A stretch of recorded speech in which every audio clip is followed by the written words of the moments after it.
Hi வணக்கம் நண்பர்களே. நாம் இந்த வீடியோவில் என்ன பார்க்க போகிறோம்னா ஏப்ரல் 29ஆம் தேதியிலிருந்து மே 15ஆம் தேதி வரைக்கும் உள்ள வானிலை தகவலை பார்க்க போகிறோம்.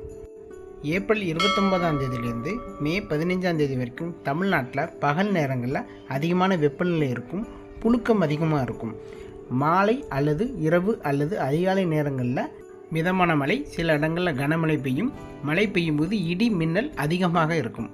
ஏப்ரல் 29, ஏப்ரல் 30, மே 1, 2 ஆகிய 4 நாட்கள் தமிழ்நாட்டில் தென் மாவட்டங்கள், மத்திய மாவட்டங்களில் படிப்படியாக மழை முன்னேறும். இதே போல் வட மாவட்டங்களான சென்னை முதல் புதுச்சேரி வரை ஆகிய மாவட்டங்களில் நமக்கு படிப்படியாக ஒவ்வொரு இடங்கள்லையும் ஆங்காங்கே மிதமான மழை, சில இடங்களில் கனமழை பெய்யும்.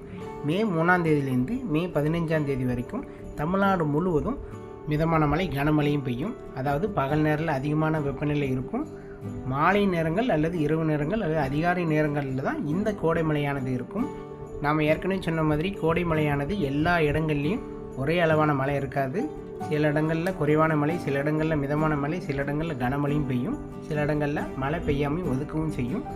இதன் பிறகு மே 15ஆம் தேதியிலிருந்து மே 31ஆம் தேதி வரைக்கும் இடைப்பட்ட தேதிகளில் சில நாட்கள் வெப்பநிலை அதிகமாக இருந்தாலும் மாலை அல்லது இரவு நேரங்களில் நமக்கு வெப்பச்சலன மழையும் பெய்ய போகுது.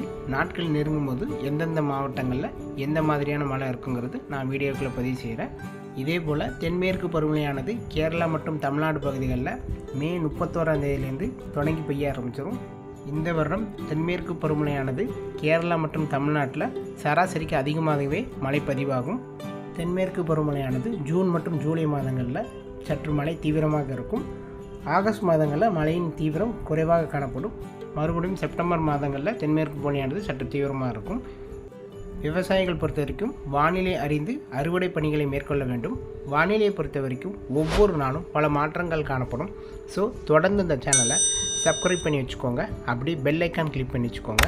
அப்போ தான் நான் கொடுக்குற வானிலை தகவல் உங்களுக்கு வந்து சேரும். மீண்டும் அடுத்த வீடியோவில் வேறொரு நாள் வானிலை தகவலோடு உங்களை சந்திக்கிறேன். நன்றி, வணக்கம்.